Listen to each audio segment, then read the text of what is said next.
Sure.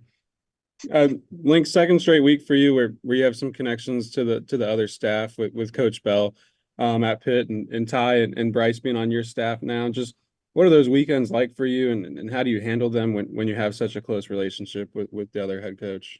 Don't like them, and probably I don't handle it real well. No, I don't. I, you know, Bell and I talk about everything, and we came up through this as assistants. And you start talking about when I'm at Flagler College and he's at Florida Southern. How do you coach a JV team? How do you get the vans to the right spot? Make sure the umpires show up, handle the weightlifting, edge the field. Like, you start talking about things when you get into coaching that you didn't realize when you were a player.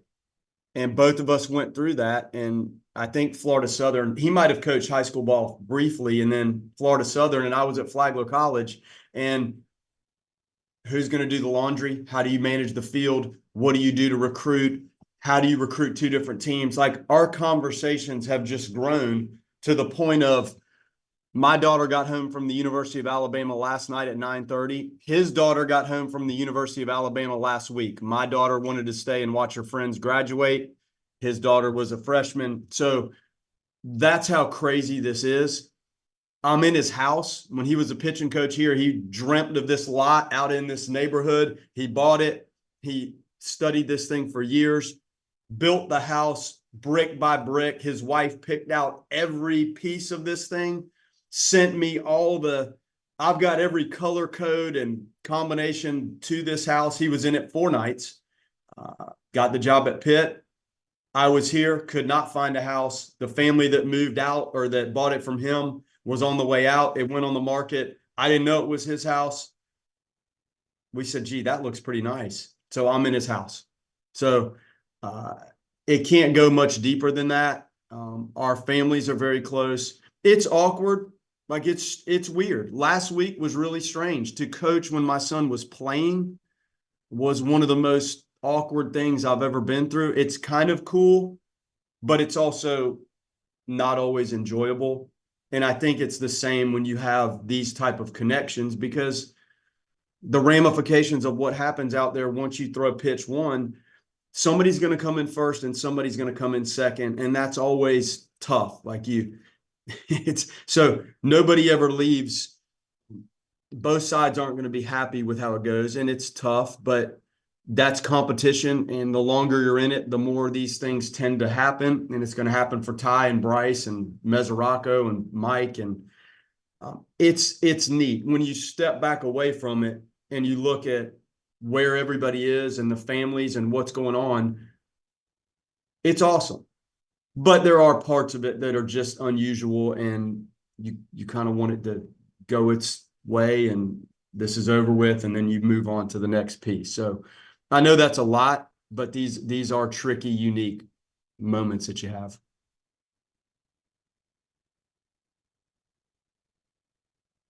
Link, someone like a Marco making the jump from junior college. I assume that's a thing where you kind of probably don't know until you see them in your program how quickly they or how well they might be able to make that jump. I guess how quickly did you realize that with him? And I guess on top of that, I guess what were your early impressions meeting him I assume it was when he was at TCC and when you were recruiting him? Well, he's a fun guy to watch, and he's a fun guy to interact with. So you know that going in, and he's very talented. The positional piece, clearly he can catch, and some of the things that happen when you're in the middle of your season and he's functioning as the designated hitter, and that's not always an easy role for people. Getting him back behind the plate has been something we clearly have kind of put on the back burner. It's not that he couldn't do it. He'll probably be a catcher at the professional level and could catch here. We have other guys that are doing a nice job. So you're trying to figure out in the recruiting where the athletes fit in. And we knew this is a dynamic bat. So now you fast forward into our world, and with the arms that we had when this thing started, when you're facing Adams and Leiter and Arnold and Dorsey and Whittaker, and you just keep Ben Barrett, and it just keeps going on and Holtz, how well do they recognize pitches? Because what you see consistently in junior college, you see sporadic examples of that type of arm. Once we got into the preseason, well, the fall, and you start to see him handle some of the secondary pitches that we were running up there, you then realize that you have a complete type of hitter. Then you get into the season, and the excitement and the intensity of the season brings another dimension to how do people handle this. And he's checked those boxes. And there have been some dynamic at-bats. He's right in the middle of the lineup. Clearly, the length of the lineup helps everybody in the lineup, but his at-bats and his intensity with what he's doing, it's as good as you'll see. Like, he cherishes those at-bats in every pitch, and that's rare. He's good.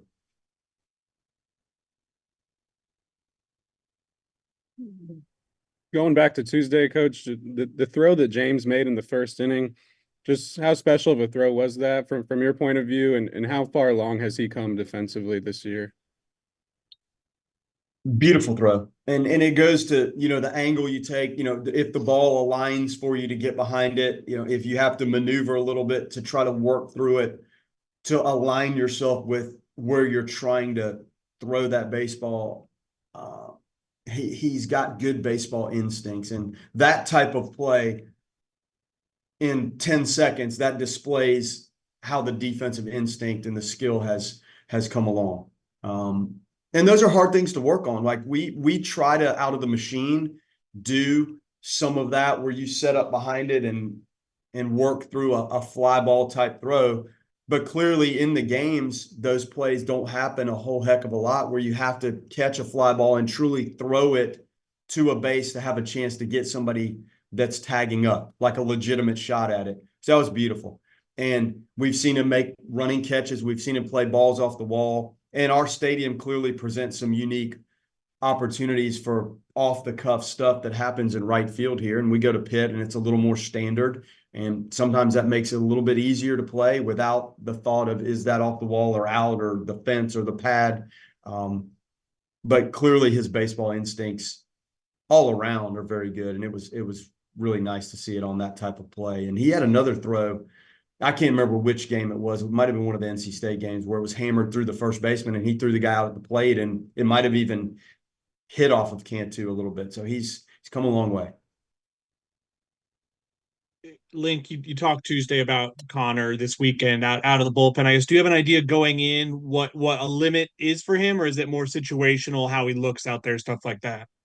I think it's a little bit of both.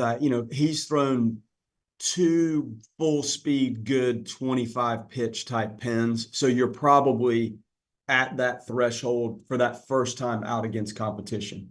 And how we do that, Kurt, it's not always the easiest thing to figure out how you put somebody back on that horse, because sometimes that horse is running around in the pasture and you're trying to sit the cowboy up on it. And it's not always easy to line it up. But he has thrown out of the bullpen. Clearly last year when we had Witt and Wyatt, those were kind of our guys to help us escape. So he knows what he's doing with the relief work.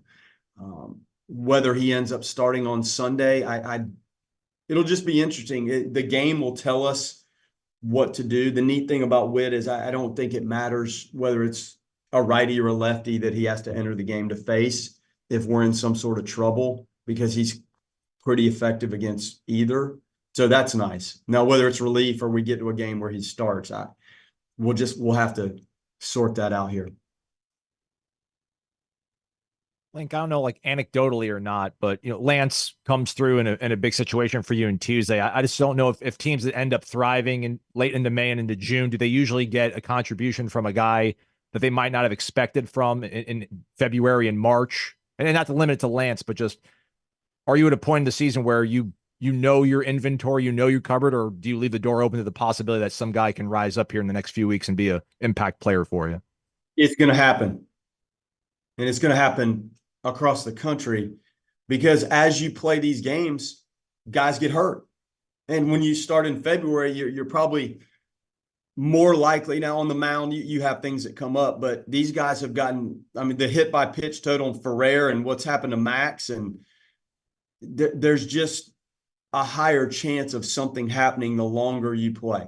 And that's exactly the case here. You know, Jaime's gotten drilled, I don't know how many times, hand, arm, back, leg, head. Max is on the plate. He gets drilled a good bit. So you're going to have to keep everybody sharp. And Lance sat in this chair in my office on Monday and told me how much he wanted to be out there playing. And I know that. And he did it exactly how you would hope a player comes in to express that. And it was so cool that it got to him. And I'm telling you, their second baseman made an unbelievable play up the middle to dive. He crushed that ball and was rewarded with another crack at it and got to make the defensive play on the low throw. It's just awesome when you coach and you see something like that happen. And you could see how excited the guys were. I know they were excited. That was a tough game, and we were able to win it. But I think it was who won it as much as that we won it. And coaches, players, staff, everyone felt the same way. But you're going to see it. And the neat part about our team is I do think we have guys that can step in and answer and deliver. And on the outside, you may not realize those aren't the guys that started the season on the field or in the batting order. I think we have those capabilities. It's really neat, and you're going to see it. Coach, I think it was 25 years ago to this day, Marshall McDougall decided to hit 6 home runs against Maryland. I know you weren't here, and I know Twitter wasn't around. Neither were really cell phones. Do you remember hearing about Marshall going yard 6 times? Are you ready for this? I think so. I don't know that you are. I am, Coach. I promise. Who was the color commentator? Oh, I'm an idiot. Yeah, that's right. You were. So Gene Deckerhoff. This is when TV, it wasn't always on TV. I think now everything's on some form of stream, right? So when I got to do these games with Gene, I didn't really know what I was doing when they said, Link, would you want to try to do some TV color commentary? I said, absolutely 100% no.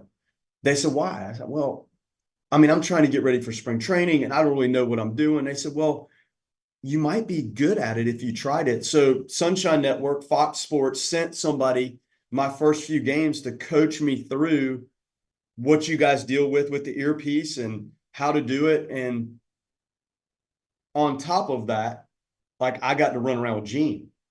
So Link Jarrett, let's go. We're going to Maryland. Are we going to Maryland? Like it was just so cool. So we'd sit in the airports and Gene would buy me something to eat. And occasionally Gene would buy me something to drink. And we'd get on the next flight and off we'd go. And I'm sitting there with him in the press box and we're doing games on TV. So I was a color commentator for all of that.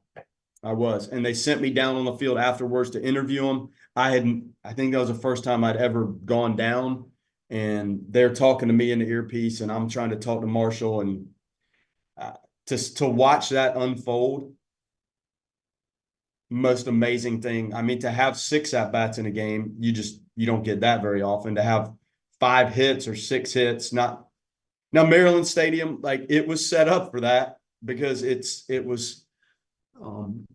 tight and they had those hot bats and the rest is history, man. So yeah, I happened to be there.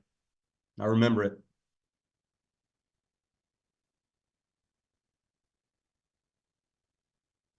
Anything else for Link? Buckle, you guys.